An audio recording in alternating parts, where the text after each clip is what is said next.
What's up, people? I was following the chat. While I was getting ready for the show here and seeing all of you guys talking about how you could watch that for an hour. Maybe I should just release a video with that Manfear graphic and that music for like an hour. It'd be good, like background music or something. I don't know. But hey, welcome to the stream, everybody. Been a while since I've done one.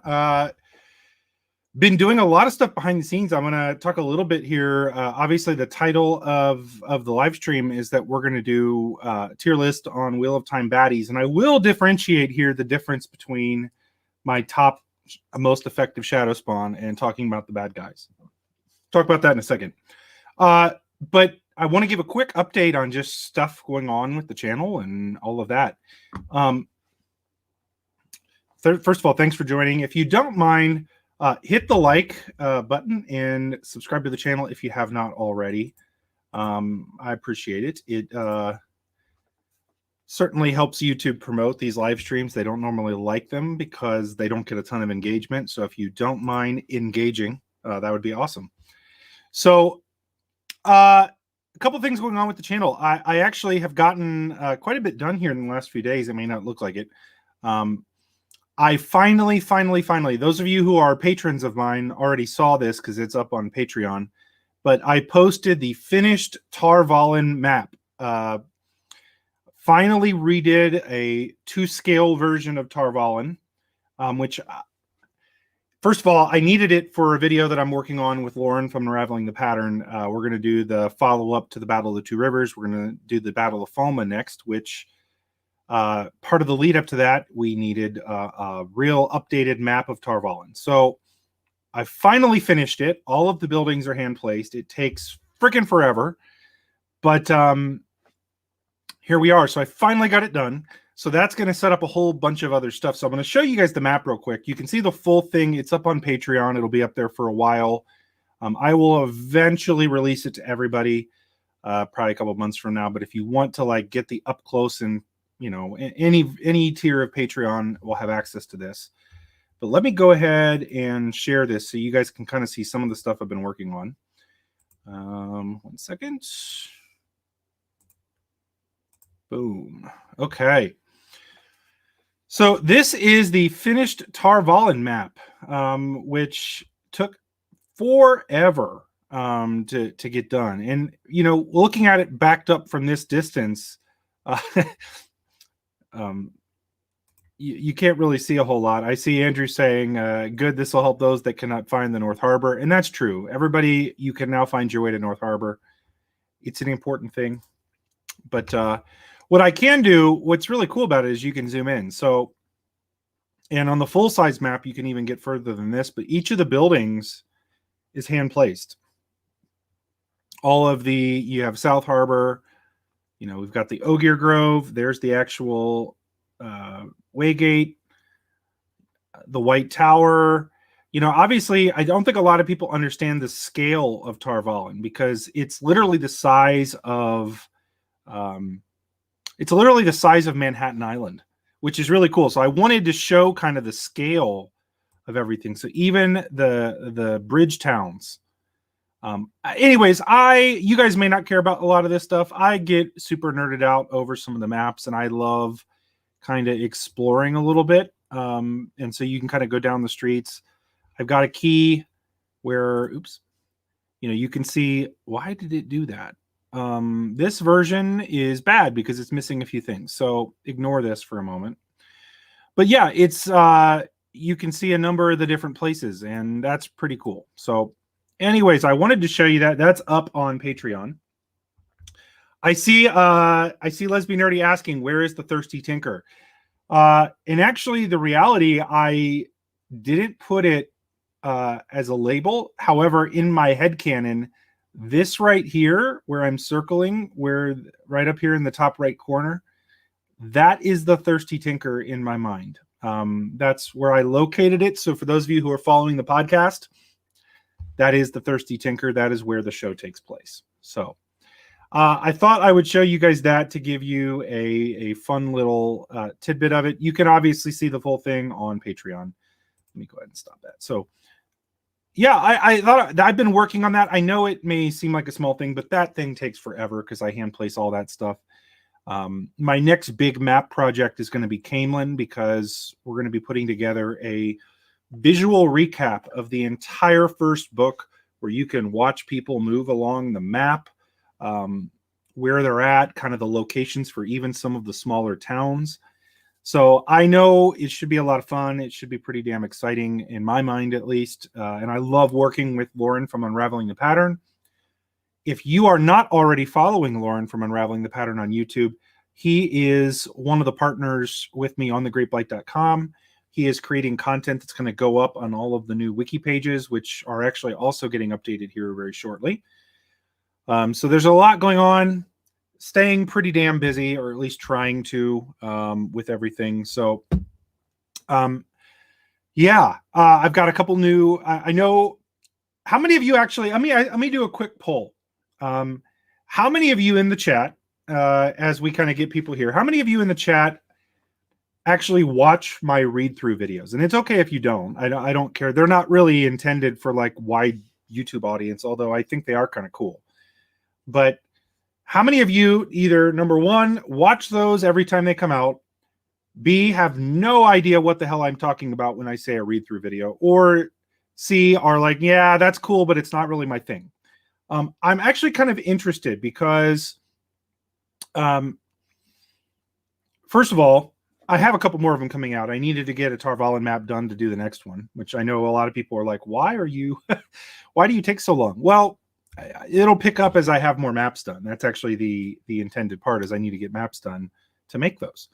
But I'm interested to know how many of you actually watch those. Or if you have no idea what I'm talking about, because sometimes YouTube doesn't share these. I've got a read-through series where we're doing like a visual recap of the entire first book, chapter by chapter, with visuals, with maps, there's a non-spoiler section at the beginning of the video where it just kind of recaps the chapter. And then there's a spoiler section at the end of it where it goes deep and dives into Easter eggs, foreshadowing, breaks down all the little things going on in the background. There's maps, all that. So they're fun. I'm doing them basically so when the show comes out and we have new readers, they can kind of follow along with it. And there are some corresponding pages on the Great Blight for it. I was just curious if people knew about them. But for those of you that do watch those, I have a couple of them set to come out here. I'm going to try to pick up the pace on them now that I'm getting some of the maps done. That's always the hardest part of it, is getting the visuals. It's not actually making those videos that's the problem. So they're not necessarily for the here and now. I know some of you get frustrated because I release like one of them a week. And it's like, well, if I was reading, I would hopefully be reading faster than that. And I get it. They're not necessarily for right now. They're to be binged later on, and I just happen to be releasing them. So if you like them, thank you, Jason. I guess I need to change the banner now because here we go. Nae'Blis will wear wigs for money. So if you don't know the shtick, if you tip or if you donate or whatever we call it here, I put the wig on, and I can wear the wig in a couple different ways. Again, I think a lot of you see this as Boris. Some of you see this as like a Karen, but nevertheless, I'm wearing the wig. Thank you, Jason. I appreciate the donation. You may need some kids to finish it one day. Yeah, trust me, it'll pick up. It's not that I can't get out more. Like I said, I need to get the maps done. Once I have a lot of those done, I can really pick that up. And obviously, if I was full-time with YouTube, which I am not currently, that would be a lot faster. So we'll be working on that. I've got 2 of them set to come out this week. We'll be picking up some of those. So anyways, that's that. So that was the quick update on the channel. Now, let's get into, at your age, you might need to do more than one chapter an episode. Hey, Glenn, I'm not that old, but even then, I want to keep them one at a time. So I am... The last thing I'll mention, and then we'll get into the tier list. I changed the ticker here. If you guys want, if you didn't know this, I'm a part of a podcast now called Tarvalen After Dark. It is a lot of fun. I was not normally a podcaster, and nor am I really like a Wheel of Time podcast listener for the most part, but I would invite you to check it out because I think it's unique. I think it's different, and I think it's entertaining. How many of you in here actually listen to the Tarvalen After Dark podcast? If you don't mind sharing in the chat if you do or not, and what your thoughts on it are, because it's a lot of fun. If you're not familiar with it, what we do is sort of like some sketch comedy. We sort of do sketch comedy. We do a lot of conversation based around the show. It's a lot of fun. I do this with Rakapa Sadai from Wheel Talk. I do it with Jess, who was formerly of the White Tower podcast, now of the Amerlin Seat on YouTube. It's a lot of fun. It's funny. Those two are hilarious. I'm not funny. I get to be there and be a smartass sometimes, but they're funny. So if you guys have not, I've got it. The ticker's running across. You can check out the podcast at thegreatblight.com/Tarvalen After Dark. Check it out if you haven't. If you like it, awesome. If you don't, it's okay. You don't have to like it. But it's been a lot of fun to make, so I thought I would plug it before we get going. So let me go ahead and kill that banner. And I think it is about time to hop into the tier list. So let me go ahead and pull that up here on the screen. Now, to talk about this, here's the tier list. We are, and I think I'm going to lose the wig for now because it is extremely hot. You're going to have to spend more money on me if you want the wig back on. Okay, so let me preface the tier list because I saw some chat here saying, hey, isn't this like the exact same as the video you just released where like it's the 27 most effective shadow spawn? And the answer here is no. What we are not gauging here today, we are not talking about how powerful they are. That is not even a consideration. Well, maybe it is, but not really a consideration. Okay. What I want to talk about today is more, who do we think are the best villains? Like, I did a video on this a long past where we talked about who make the best villains. And there's a couple criteria in my mind that kind of go into this. First of all, I think in terms of like, are they scary? Like, I think that's a part of it. I think, are they a sufficient foil for our protagonists? Like, can they actually harm them? It's one of the weak areas in my mind for the Wheel of Time. I know I get yelled at for saying this, but you can get criticized for saying that there's not a lot of great villains. And I just think if there's a weak part of the Wheel of Time, that and relationships are the two things that I think are weak, because there are a lot of villains. There are some compelling ones. I wouldn't say there are a lot of like fantastic villains. So what we're going to do today is make a tier list of the top villains. And I put a bunch of them here, and we will run through this and decide and make a list of who do we view to be the best villains in the series. So you guys can help me out with it. You can let me know if I'm right or not. Our S tier villains, our A tier villains, all the way down to the D tier. So let's go ahead and jump into this. We're going to start here. This is Aganor. Aganor is, in my opinion, the worst of the Forsaken. Like, I can't legitimately think of one thing that he does right the entire series. Everybody wants to talk about the fact that he created the Shadow Spawn. And yes, that's true. But that was in the Age of Legends. Let's walk through Aganor's story here. He shows up at the Eye of the World, pulls too much of the one power, and burns himself out. Bran doesn't even kill him. He just dies.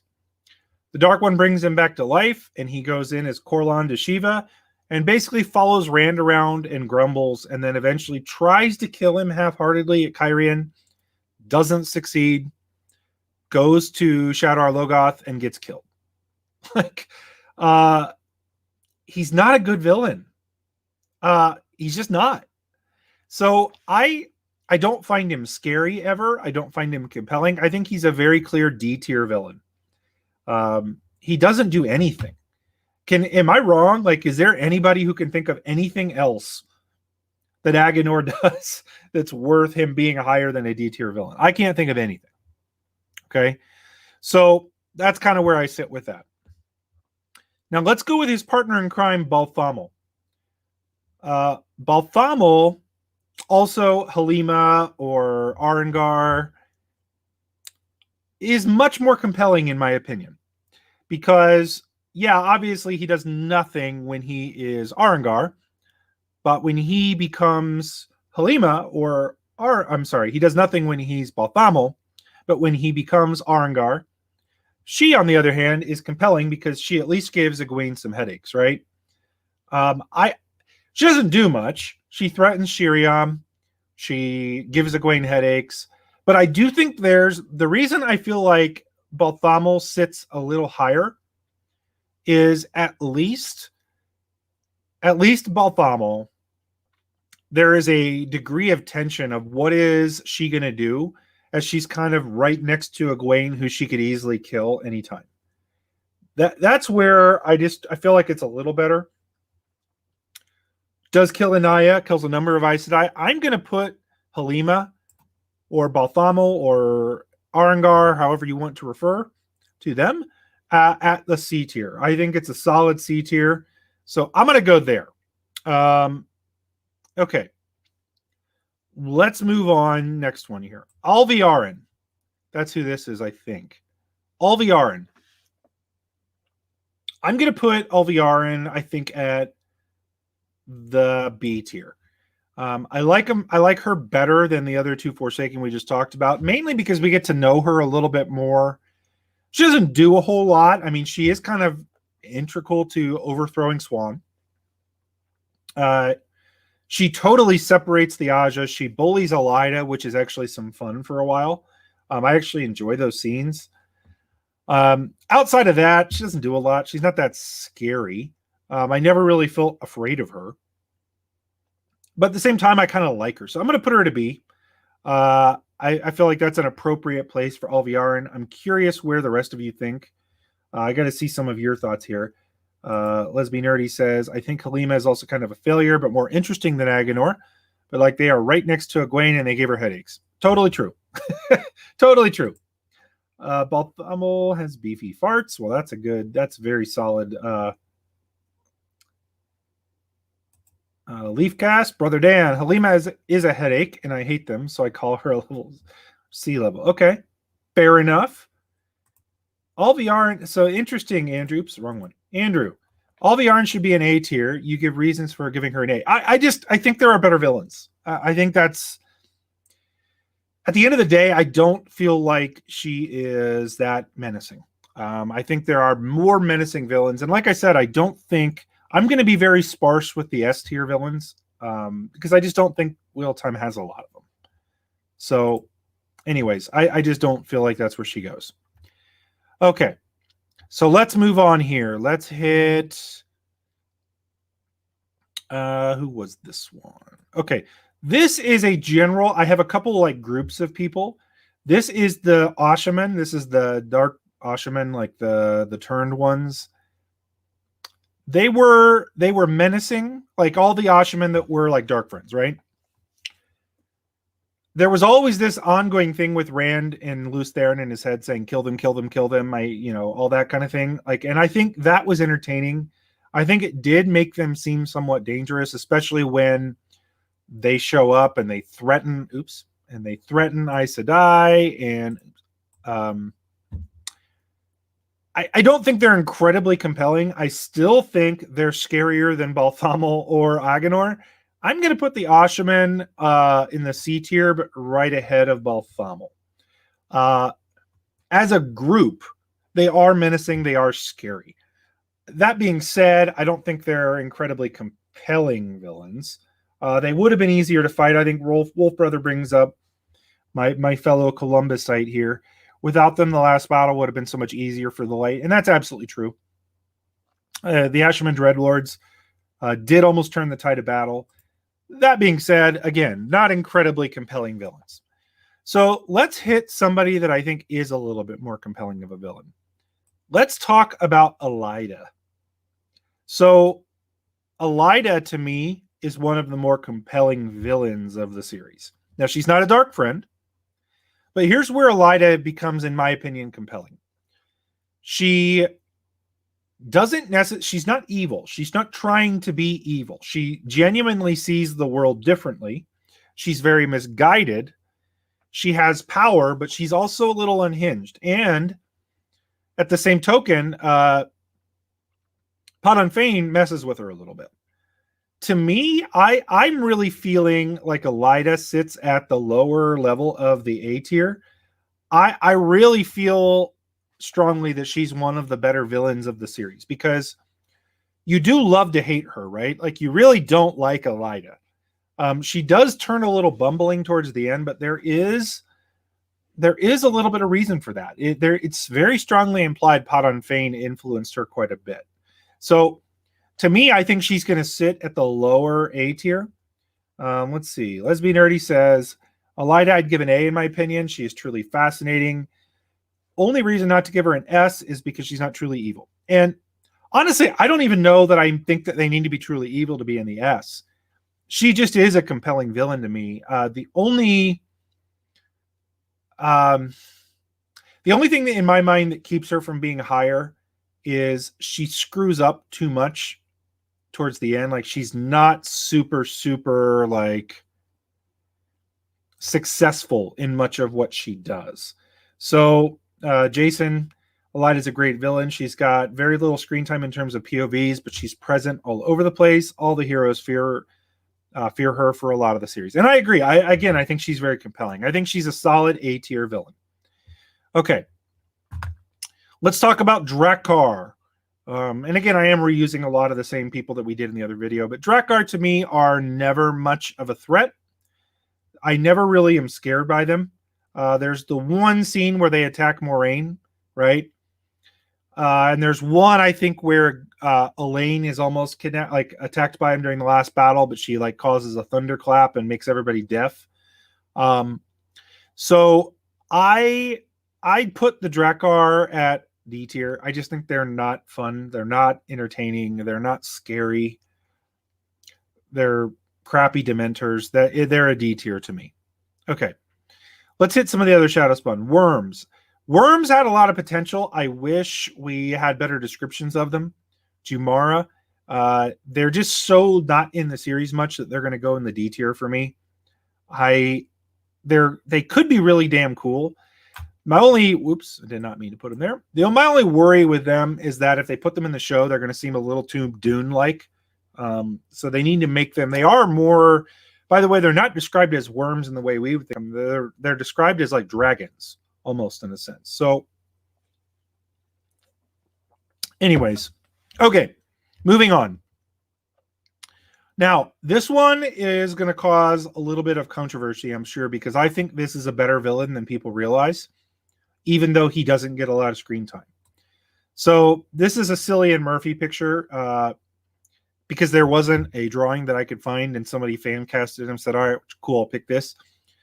Doylan Millar, also known as David Hanlon, right? The guy that is the captain of Elaine's bodyguard, almost cuts her open. He, to me, is one of the better villains of the series. Seriously. He's menacing. He's scary in the sense that he does almost literally cut Elaine open and take her babies out. Like, he kills people without remorse. He's truly evil. I really think he's a great villain. He doesn't get a lot of screen time, which is the only reason I don't put him higher on the list. But I like him as a villain. I really truly like him a lot. I think he's an A-tier villain. I don't think he's quite an S-tier villain, only because he doesn't have much of a presence. So I'm going to put him slightly behind Elida. I'm going to put him at an A-tier. I just think he's great. Art says he's a rapist, sadist, and so satisfying when he gets killed. And that's the sign of a good villain, right? When he dies, you're happy he's dead. So I am totally on board with that. If he was in the series more, I'd probably put him at an S tier. I really would. Okay, let's move right along here. Let's hit Myrddraal. Myrddraal start out the series very imposing. They're kind of scary. They add to the horror elements of the beginning of the series, in my opinion. They sort of drift off towards the end, because they're not really scary anymore, because now all of our main characters, who are all channelers at this point, can kill them like that. So I think I'm going to put Myrddraal. I'm going to put Myrddraal at B tier. I really do. I think they fit. In fact, I'm going to put them ahead of Alviarin. They are scary. They fit an archetype. They just become less scary, but that's okay. They were a great villain early on. I think they're a high B tier to me. It seems like a lot of you guys agree. So that's very, very cool.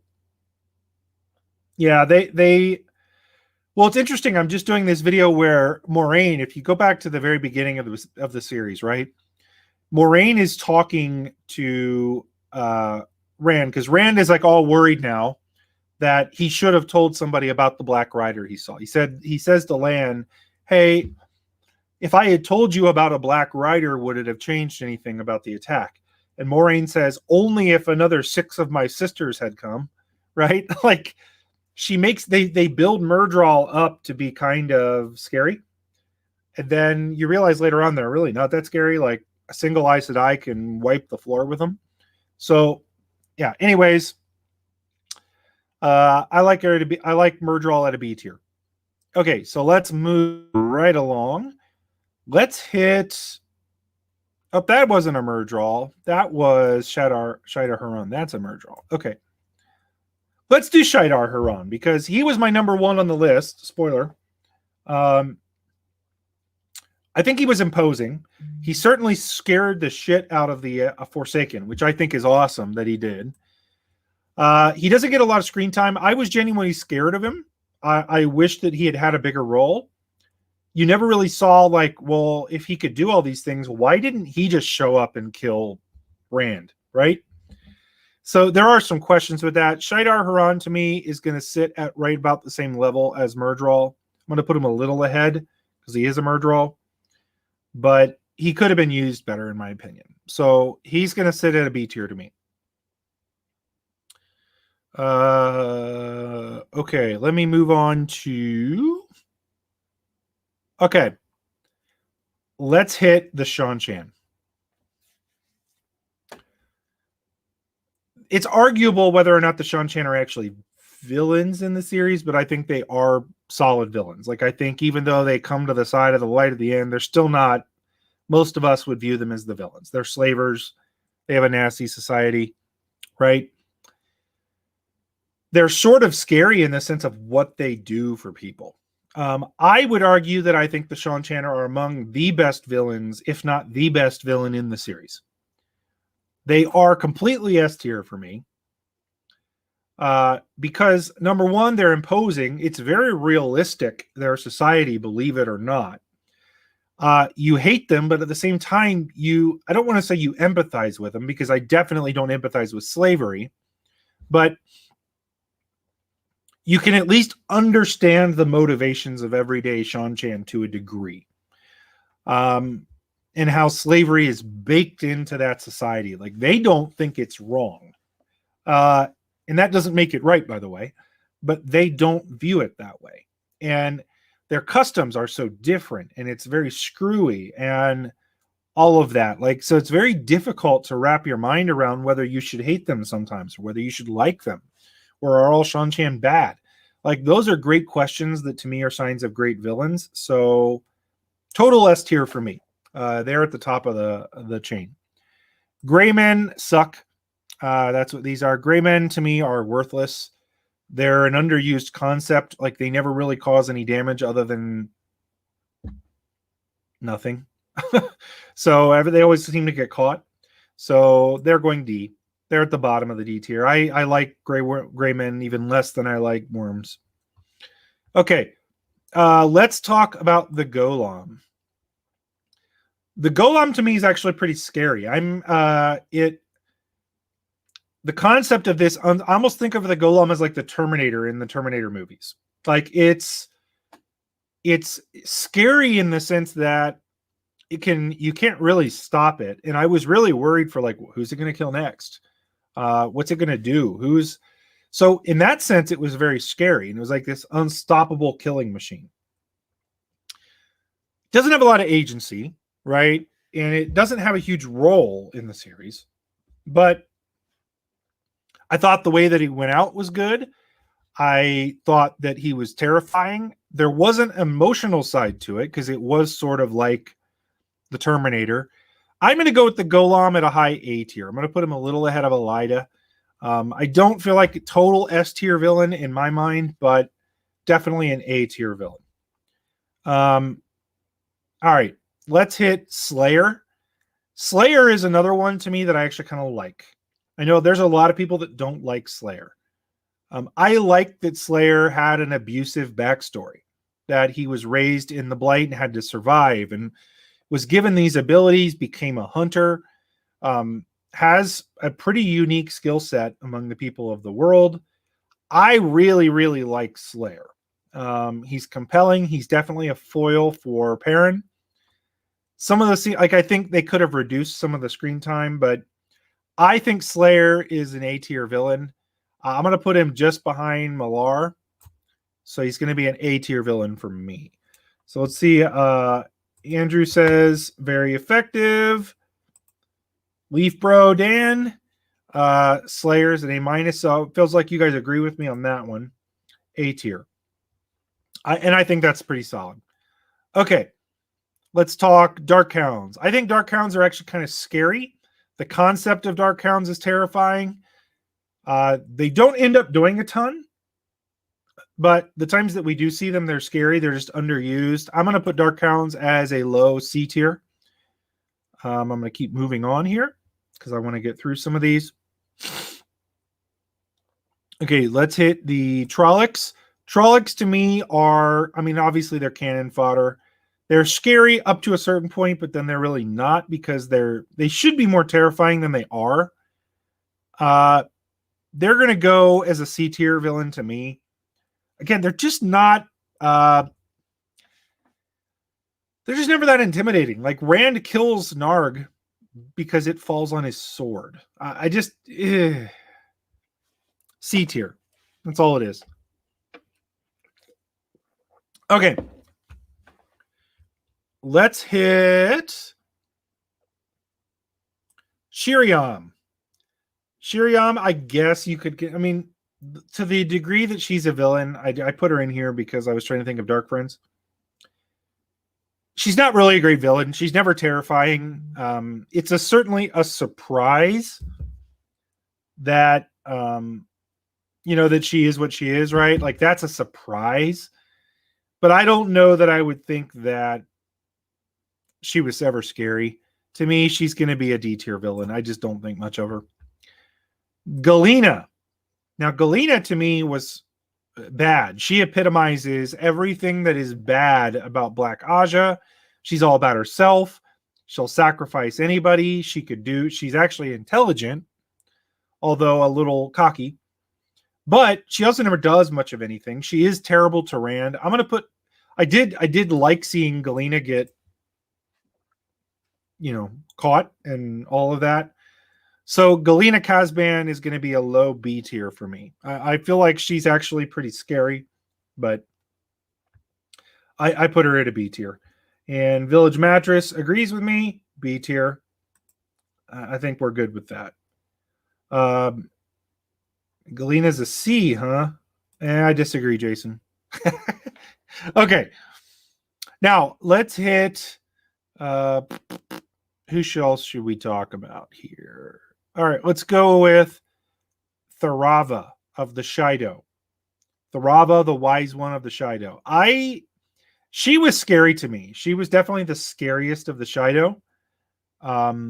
Mainly because she was so nasty and also intelligent and also strong in the power. She's going to go ahead of Galena to me, ahead of Alviarin. I'm going to put her right here in the middle of the B tier. I actually thought she was a believable character. And I thought she was fairly villainous. So I liked her. Let's keep going. Leandrin.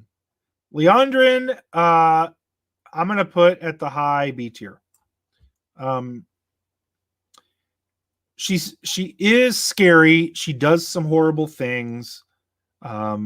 She's never super effective. So I was never like that worried about her, but I feel like she's a high B tier.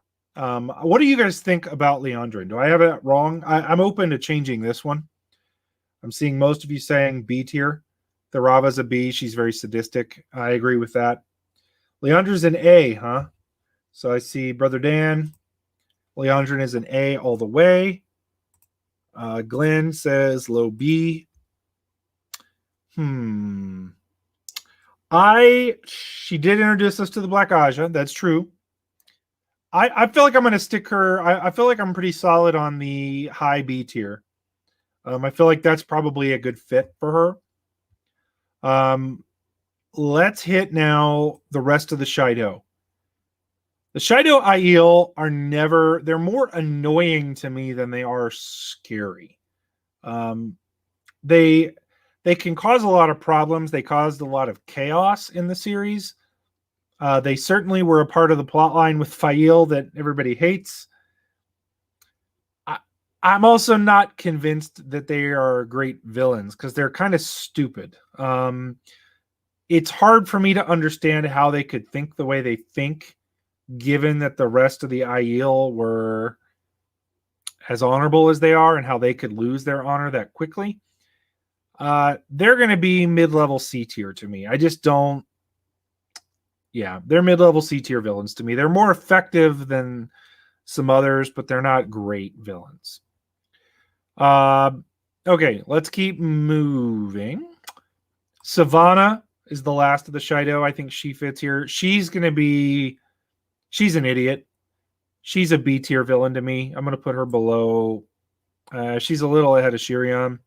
Or I'm sorry, D tier. I just don't find her interesting or like her. Okay, let's hit on. All right, Jakim Carden. As a White Cloak villain. He was a smart guy. I never felt particularly scared of him. He was sort of behind the scenes as a dark friend. Jakim Carden is going to be a mid-level C tier for me. I'm going to put him right here in between Trollocs and the Shido. I don't feel like he's super high level. He's not super skilled or anything. And he doesn't really succeed at much. Okay, this is not the right picture, but we're going to pretend like it is because I didn't have a picture. I forgot to put this person in here, and I saw some people mentioning it. Eamon Valda. Valda is actually a pretty compelling villain to me. He's definitely a bad guy. He's not a dark friend. He's just a bad guy. He obviously, he's a rapist, which is pretty awful. He leads the Children of the Light, which is another group that we'll talk about in a second. I feel like Valda is a low A tier villain to me because you do love to see him die, right? He's just not in the series enough. Actually, I'm going to move him underneath Murdral. He's going to be a little ahead of Therava. He's going to move to the B tier for me as I think about that a little more. He is bad. He's a bad guy. I don't like him. And I like that about him. He's just not in the series enough. And Jason says it right. Valda is a B- to me. He's not a presence. He's not a high enough presence in the books. And I agree with that. Okay. Moving on. Let's hit. Who the hell is this? I don't know who that is. Who the picture is. Okay. We're going to leave some of these done because I didn't know who they were. Let's talk about the White Cloaks in general. The White Cloaks as a villain group are compelling to me. You take the individuals out of it. To me, they're very believable because I feel like if this world were real, there would be a group of people like the White Cloaks. So in that way, they're very real. I also love the arc the White Cloaks have. I love that there's some intelligence behind them. I love that there's a very misguided form of honor behind the White Cloaks. So I'm going to put the White Cloaks as a high A tier, if not an S tier. I really think the White Cloaks are a great foil in the series. They become less and less important in the storyline as it goes on, and they become less evil, but they are a nuanced bad, and I like that. So I feel like they're a high A tier. So here we've got the Charons. It's a continent. The Charons to me come out of nowhere. They're not incredibly compelling villains. Yes, they're powerful. Yes, they do stuff. We just don't get enough of them to really warrant being afraid of them as villains. They could have been better, but because of how they are, they're going to be low C tier for me. That's where they sit. Let's see, Jason. White Cloaks are a solid A for me. I actually don't like reading them, but they are a scary group. See, I would agree with that. J Diggity, A tier all the way. Charons are a D. The only reason I'm keeping them at a low C is because they do have an impact. Like without the Charons showing up, the Shadow loses in a rout. They get their asses kicked. So it's like if the Charons hadn't showed up, I mean, they were going to lose. So, yeah. Because if not, if you guys didn't realize this, even with the great captains being turned by compulsion, the Aes Sedai were like wiping out the Trolloc army. Like they had almost killed all of them. So had they been able to do that and then they traveled to the other battlefronts, if 400 channelers showed up, they would have just wiped out the Trollocs. Like, I mean, it would not have even been a contest. So, yeah, I without the Charons showing up, I don't even know how the Shadow would have won. But that's a whole other video. So that's why, to me, they're a little higher than a D tier. All right, let's move on to Bilal. Bilal is I wish we had more of him. I like characters like Bilal. Like, if you're not familiar with him, his nickname is the Net Weaver. He's very skilled at weaving these like complex plans and pulling all the strings, and I love that. I think that's a sign we like in our villains. He's a smart villain. He gets, he basically gets bitch slapped by Moraine out of nowhere. She sucker punches him with Balefire, right? And that's how he loses. We don't see enough of him for him to be a super compelling villain. He just didn't get a lot of screen time. I'm going to put him at a high C tier. I wish he were higher. I really do. I just wish we got more of him, and I felt like the style of villain that he would have been a good one, but he just doesn't do enough. So he's high C tier for me. That's where it's at. Okay. Asmodian. I like Asmodian a lot. I think his reasons for becoming a Dark Friend are stupid, but I like him. I like the whole dynamic of will he turn back, will he not? He actually is more effective than people want to give him credit for, because he's kind of responsible for the Shido. He almost gets his hands on the Choden Call. And then I love the dynamic of him and Rand and him teaching Rand and all of that. So I'm going to put Asmodian as a low B tier. As a villain, he's okay. Like, he does some cool stuff. And he does kind of create Coolit, and he creates the Shido conflict. And I like the dynamic. So he's going to stay with a B to me. Okay. Demandred. Demandred is one of the more effective Shadow, like Forsaken. Like, he actually does stuff that works. He's off screen a lot. So he's kind of this ominous thing that's going on in the background. Like, we're not sure where he is. When he does show up, I mean, obviously it's impactful. He's considered very highly ranked in that. Like, he's formidable. I love the dynamic that Brandon wanted to take with him, is that he could have been the savior, but chose not to be because he couldn't get past his selfishness. So I love that part of his character. I like the depth of character that he has. I wish that he did more than stand around in the last battle and yell, "Loose Theron!" Like, I wish he did more than that. So to me, he's going to be a low A tier character. I'm going to put him a little ahead of Slayer. I don't feel like he's a better villain than Malar. He's more powerful, certainly, but he's not a better villain. He was not on screen enough. Okay. Moving on.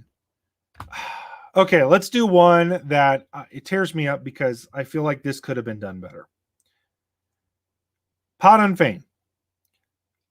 I love Poton Fiend. I think Poton Fiend is an outstanding villain up until he disappears and then shows up and dies. He is...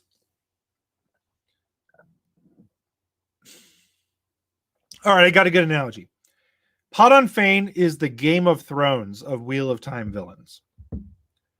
For 75% of the story, Poton Fiend is amazing, awesome villain, terrifying, powerful, all of that. His ending ruins it.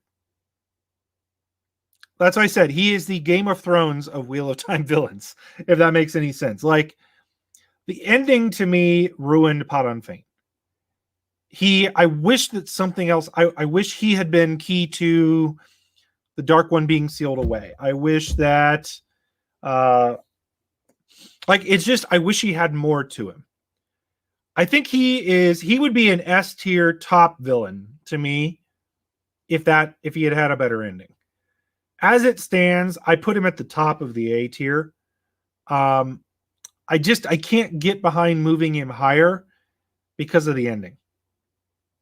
That's kind of where I feel about it. That's kind of it. So, anyways, he had a lot of impact on the story, and he is terrifying. Like, he scares Shadow Spawn. He nails a murderer out of the door. He's freaking crazy. I love that. And then to have it just be this like, Matt shows up. I mean, just not there. Can't get behind it. Samael. I was never scared of Samael. He had a lot of impact on the story. I was never really scared of him. I thought he was an idiot at times. Grendel thought he was an idiot. Samael is a mid-level B tier to me. I don't even love to hate him. I'll put him a little ahead of Asmodian because he's great. I mean, he's better than Asmodian as a villain. I should put it that way, but I'm never scared of him. I was never worried about him. Okay, moving on. Semirog. Okay. Semirog she's scary as hell. She's terrifying. She's sadistic. Like, she's got the Ramsay Bolton, like, vibe to her. We just don't see her be menacing enough. Okay? We don't see it enough. And that's the only issue to me. Like, you guys have all heard I'm becoming famous for this now, that I think Semirog should have Rand kill men. If she had done that, she's easy S tier for me. She's scary. She's impactful. But as it stands, she doesn't do a whole lot. I'm going to put her right behind Fane. She's an A tier villain to me. We needed more of her. That was it. And I see some of you. Semirog is an A. I agree with that. Andrew, Semirog is an A. Scary, but ultimately doesn't do enough. So it sounds like you guys agree with me. Feel like she's an A tier. It looks like Village Mattress says she's an S tier. But I wish I could get there because I think she could have been an S tier villain. She just wasn't. Okay. Ravine. Here's where Ravine is slightly terrifying to me. If you think about what he actually did to Morghese and how awful that is, it makes him more of a villain. Like, it would have been almost different if he had killed her. But by basically turning her into, like, think about how this will play out on screen, guys. He made her turn against her friends. He essentially destroyed her power base through compulsion and took over her nation through compulsion. Like, and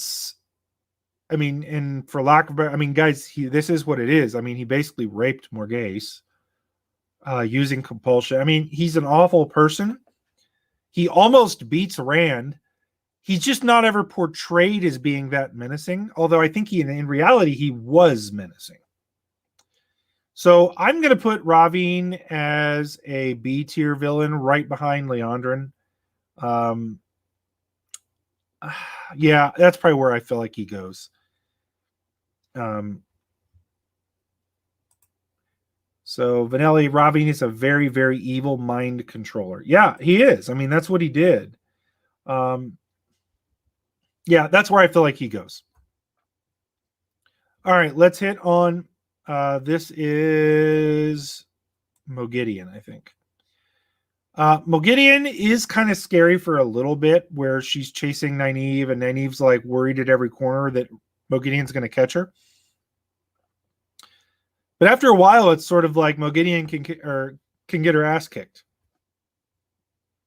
and then she disappears for half the story. I'm going to put her at a low B tier. I don't feel like. I mean, I know she's bad. We get more of her character and how scared of everything, and I like that. I just don't feel like she's a terribly terrifying villain. So she's going to be low B tier to me. Very low B tier. Okay, moving on to Mazrim Taim. I think Taim's actually a good villain. He is effective. He's kind of scary. Had they stuck with the Taim Madrid storyline, it might have even been better. But he plays a big role in the last battle.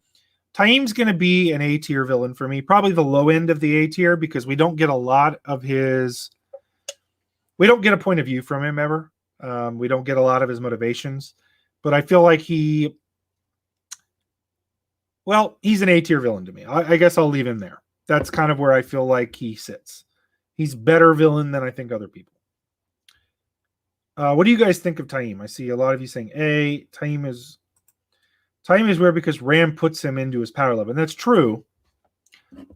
But it's also kind of that thing where it's like we all know Taim is a bad guy, and we don't understand why Rand is like, yeah, teach everybody for me. Like, he could have been better, but I think he fits in an A tier. I guess I'll stick with that. Okay, moving on. Masana. She is, to me, more effective than we realize. We just don't see her enough. She doesn't come across as menacing. I'm going to put her in the high. I'm going to put her right behind Ravine in the B tier. I think she's very effective. I really do. I think she's actually really effective in the story. That's why I rated her very highly in that other video. That being said, as a villain, we don't see a lot of her. I don't ever feel like she's particularly scary. So, and I think she is forgotten a lot of times. So I'm going to put her at a B level because she does enough, but I don't feel like she's great. Lanfear. This one is going to be a tough one to place. On one hand, we get a lot of development of Lanfear. And I think to a small degree, we understand her motivations. She's bad, but she's not what I would describe as like pure evil. But that being said, she's not great either. I struggle with where to put her because I felt like her plot line could have been better, but it was also still pretty good. So, I like how highly she thinks of herself. I'm going to put her slightly ahead of Taim. I'm going to put her even ahead of Demandred. I think she's going to be a lower tier A level to me. That's kind of where I feel like it fits the best.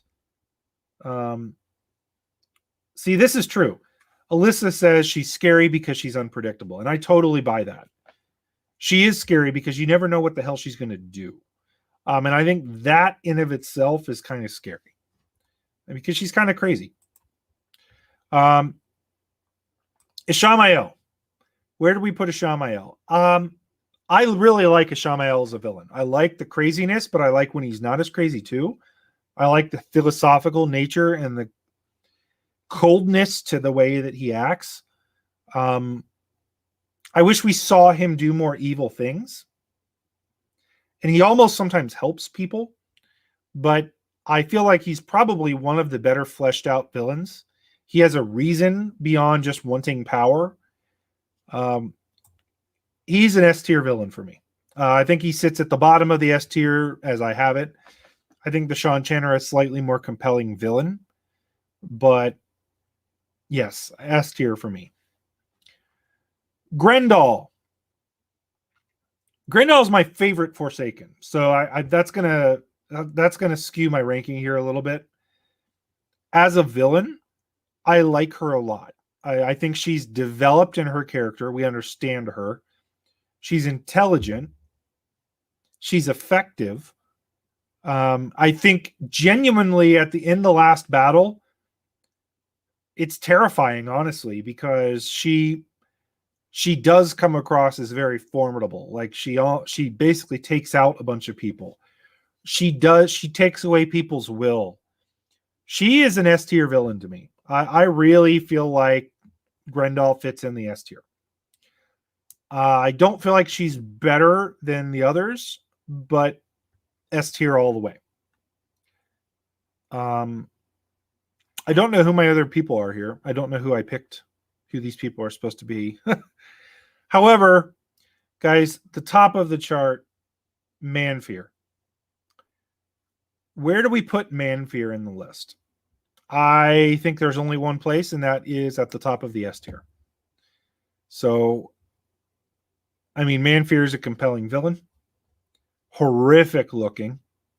Oh, it's too bad Matt's not here. But Manfear, S tier villain. Okay, so I think that's going to be my list because I don't even know who these pictures are from. So, yeah, that was a lot of fun just to kind of put these together. Manfear is far better than Landfear, and that is absolutely the truth.